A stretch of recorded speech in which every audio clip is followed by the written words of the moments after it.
안녕하세요. 사랑하는 님들, 노승희 청도 엄마입니다. 맛있게 식사하시고 평안한 저녁 보내고 계시나요? 저는 오늘 제가 유튜브를 배우고 시작한 지 1개월 정도 되었거든요. 정말 세상에 하고 싶은 이야기도 많고 들려주고 싶은 이야기도 많고, 제 구독 단 한 분이 저를 구독해 줄지라도 저를 사랑하셔서 제 방송을 보아주시는 거잖아요. 그래서 제가 정말 너무 감사하게 생각하고, 이번에 정민이 2년 6개월 전에 정민이 사건을 생각하면서 굉장히 마음이 아파서 며칠 전에 제가 정민이 글을 올렸었잖아요. 고 손정민 진실을 찾습니다 하면서, 제가 사실은 유튜브를 가장 배우고 싶었던 게 여러 가지 이유가 있었지만 그 중에 제일 큰 이유가 손정민 대학생 사망 사건 때문에였어요. 정말 그때 문재인 정권 때 정말 그때 물론 코로나가 창궐하는 것도 있었지만 정말 그 특히 정치 방역이라고 하면 좀 그런지는 몰라도 정말 마음 놓고 우리가 추모도 할 수도 없었고 정말 모일 수도 없었고 단 두 사람도 못 모이게 해서 우리가 두 사람도 앉아서 커피를 먹을 수 없었던 때가 있었거든요. 그때 손정민 우리가 진실을 찾으러 다니면서 저희들 정말 안간 힘을 쓰고 있었는데요. 그때 사실은 손정민 친구가 정민이를 불러냈는데 그 친구가 실상 막상 정민이가 실종되고 난 다음에 굉장히 상식적이지 못한 행동을 진짜 많이 했었거든요. 그래서 뭐 거짓말 탐지기도 하지 않아. 그리고 뭐 진짜 아이가 처음에는 정민이가 언덕에 굴렀다고 해서 자기가 끌어올리려고 했다가 옷도 다 버리고 신발도 다 버렸다 했다가 갑자기 아무것도 기억나지 않는다 하고, 더욱더 정말 상식적이지 못했던 것은 참고인으로서 진술하러 나온 게 없어요. 그 장례식 치르면서 정말 지금까지 제가 진짜 저는 일면식도 없거든요. 손정민 군과 진짜 일면식도 없는데 불구하고 제가 언론과 뉴스를 보고 너무 부모로서 나도 아들을 가지고 있으니까, 아들을 키우고 있으니까 그 아들을 보고 나도 너무 안타까워서 저도 국민의 한 사람으로서 관심을 가지고 나갔던 거예요. 근데 막상 나가가지고 제가 비가 오나 눈이 오나 바람이 부나 얼마나 몸부림치도록 정말로 그 눈보라 치는 데 속에서도 제가 그렇게 한강에를 갔었던 이유는요, 다른 것보다도 정민이가 한강공원에 쓰러졌던 아이가 막상 거기를 가보니까 그 물에 들어가서 이게 진짜 죽음으로 발견된 게 참 석연치 않은 게 너무 많았고, 그때 당시에 이제 서초경찰서도 너무 수사가 부실했고 여러 가지 참 불평불만이 많았던 거였어요. 그 국민으로서 이제 한 사람으로서 그렇게 우리가 외치고 강구하고 하면 돌아줄 줄 알았는데 생각보다 시간은 길어졌고, 그리고 무엇보다도 원앤 파트너스 그 변호인이죠. 그 아이는 지금까지 한 번도 한강에도 나온 적 없고, 친구가 막상 그런 일이 벌어졌다 하면 우리가 상식적으로 생각해도 조그만 일도 우리가 그 부모한테 먼저 알리고 연락하잖아요, 가족에게.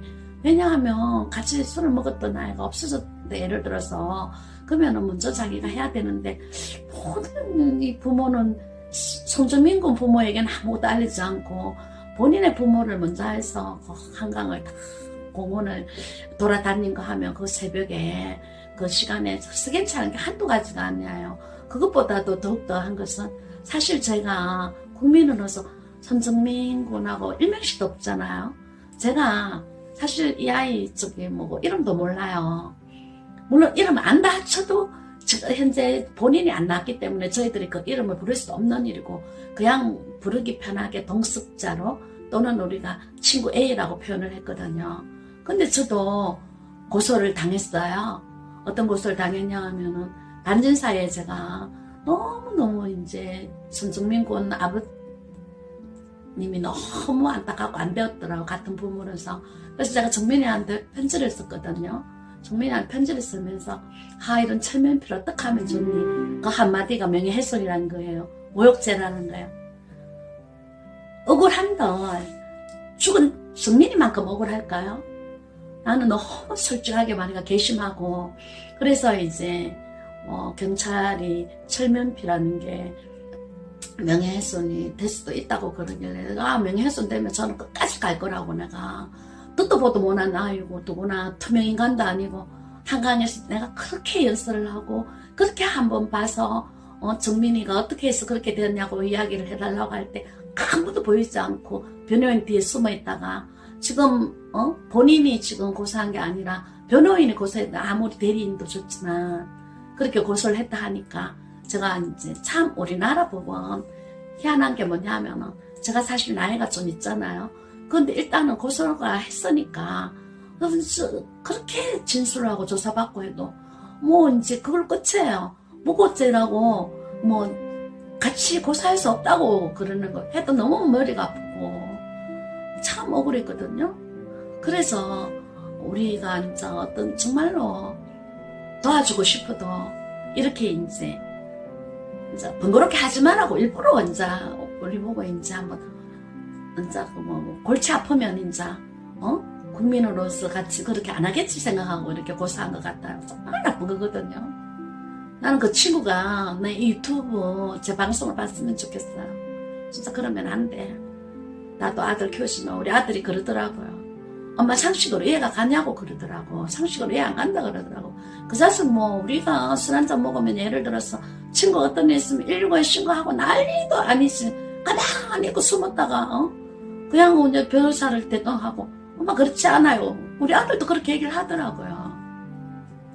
손정민 군 아버님이 자식을 외아들 있잖아요. 너무 안타깝고 정말 살아도 살 의미가 있겠습니까? 경찰은 죽음으로 인해서 아이를 보내고 나니까 그 블로그에 이제 우리가 마음을 같이 하는 국민들하고 같이 이렇게 블로그를 주고받는 게 있어요. 거기에다 제가 글을 올렸더니만 이제 어느 날 저한테 이제 전화가 왔더라고요. 전화가 왔는데 문자가 왔어요. 뭐 이제 통신 무슨 그거로 이제 그거 저기 뭐 고소 이제 됐다고 이제 사해야 된다고 이러는데 요사이 저희 나이에 굉장히 보이스피싱이 많거든요. 연동포 경찰서를 찾아서 전화를 하니까 일반적으로는 우리가 경찰서에 전화를 하면은 민원실을 통해서 이제 본인 확인을 하고 무슨 건이다 그러면 거기에 이제 어떤 과로 이제 조사를 하러 오라 이러는데 어떤 여성분이 하는 말이 그거 이제 통신법 위반 그거죠. 뭐 이제 담당 형사 누구 이름을 대면서 겁니다 이러더라고요. 그래서 저는 딱 수상한 거예요. 그 내가 하는 말이 이것들이 요새 때가 어느 때인데 이제 이렇게 이제 그거 보이스피싱으로 사기를 치고 지랄이냐 하면서 전화를 끊어버렸어요. 그리고 진짜 며칠이 지나고 얼마 있다니까 정말 집에 고소장이 날아와 버린 거예요. 알고 보니까 우리 이제 손정민 군 아버님 블로그에 제가 이제 올린 글이 뭐 문제가 된다 해서 7건이 이제 고소가 됐다 하더라고요. 그 알고 보니까 보이스피싱이 아니고 실제인 거예요. 그래서 제가 이제 앞전에 명예 이제 뭐 모욕죄로 뭐 고소를 받는다 하는 거는 이제 제가 검찰 청취되어서도 혐의 없음이 되었는데 그거는 제가 청도에서 이제 조사를 받았기 때문에 여기서도 이제 당연히 이제 청도로 넘겨줄 줄 알았겠는데 막상 공의로 오니까 제 시골 사람은 이제 보이스피싱을 생각한 거죠. 그리고 고소장 오는 바람에 저희 남편이 이제 제가 이렇게 손정민 이제 사건에 관련돼서 이제 이렇게 이제 일을 이제 제가 관심 있게 한 거고 난리가 난 거예요. 쓸데없이 이제 쓸데없는 짓 하고 다닌다고. 그래서 제가 생각할 때는 이거는 누구에게나 진짜 일어날 수 있는 일이라고 정말 진짜로 이거는 정말 그때 당시 가슴 아팠고 여보 신경 쓰지 말라고 걔 내 얼굴도 본 적 없는 투명인간이 무슨 고소를 하냐고 투명인간이 무슨 너무 명예훼손 있고 모욕죄가 있냐고 이름도 몰라요 성도 몰라요 정말 근데 무슨 지가 죽은 정민이만큼 억울하냐 난 정말 그 친구가 괘씸하고 그 변호인이 괘씸하더라고 그 친구 변호인 말이에요 나를 고소한 거 그래서 제가 뭐 어쨌든 7가지 이제 고소가 들어왔지만 그 이제 가서 이제 다 이제 내가 내 뜻을 전하고 그래 하니까 뭐 명예훼손 한 게 있어야 뭐 명예훼손이 되고 모욕한 게 있어가 모욕이 돼서 그래서 다 혐의 없음으로 처리가 되었어요. 근데 그때 제가 느낀 게 뭐냐 하면 아 이거 나중에 정말 우리가 진짜 문재인 때처럼 그렇게 진짜 엉망진창인 어떤 데 아니고 정말 우리가 윤석열 대통령에서 자유민주주의가 제대로 회복되면 정말 제가 대통령께도 우리 법무부 장관께도 이거 정말로 한번 제가 탄원서를 내어봐야겠다는 생각을 가졌어요. 저 옳은 일을 한다고 일민식도 없는 내가 청도에서 서울까지 정말 제 개인 경비를 대어가면서 정말 그렇게 큰 먼 길을 가면서 어떻게 하든지 한번 진실을 찾아보자고 했는 그게 뭐라고 이제 아니 이렇게 번거로워지니까 못 떠오는 거예요. 그 이제 원앤 파트너스 이 변호인도 그 손정민 군 친구 변호인도 그걸 노렸겠죠. 이제 관심이 없으면 아니 관심을 가지는 결과가 이렇게 번거롭게 경찰서에 쫓아가서 진술해야 되고 가정에서 또 문제가 생기는 거예요. 왜냐하면 다 내 마음 같지가 않으니까 제 남편도 저를 아끼는 마음에 걱정하는 마음에 그렇게 이제 걱정을 하는 마음에 왜 쓸데없는데 끼들어가지고 이런 일을 하게 하냐고 그렇게 나온 거예요. 그래서 제가 혐의 없음 모든 게 다 결정되고 난 다음에 저희 남편한테 그 이제 혐의 없음 그거를 이제 보여주고는 제가 그랬어요. 나 하나쯤이야 할 때 누군가가 정말 피해를 보는 사람이 어쩌면 내 가족일 수도 있습니다. 저는 이대로 끝나진 않아요. 물론 제가 몸도 지금 많이 지금 안 좋고 특히 경북 청도에서 나이 60 넘으면 적은 나이는 아니잖아요. 그래서 제가 정말 이제 손정민 군 제대로 된 진실을 제가 밝히기가 정말 옛날처럼 주말마다 가긴 힘들지만 그래도 저는 이대로 포기하진 않아요. 그리고 그 손정민 군 친구 이 지금 유튜브 볼지 모르겠는데 자네 그러면 안 돼요. 어디 변호인 뒤에 숨어가지고 이 뭡니까? 국민들 상대로 말이야 모욕죄니 명예훼손이니 아니 이름이라도 밝혔어요? 한강이라도 한번 나왔어요? 아니면은 사실은 정민아 내가 이래 해서 내가 지금 못했다고 입장을 밝힌 적이 있나요? 단 한 분이라도 손정민 진실을 찾기 위한 것을 혹시라도 모르셨던 분이 아시게 되어서 관심을 가져주기를 정말 바랍니다. 부모는 자식을 포기하지 않습니다. 우리 모두가 정말 진실을 찾기 위해서 힘써서 손정민 군 부모님이 우리가 같이 가족이 되어서 그분들의 마음을 위로하고 또 정민이의 진실이 밝혀져서 우리 모두가 정말 아름다운 사회가 되고 정의가 살아있는 사회가 되기를 정말로 바랍니다.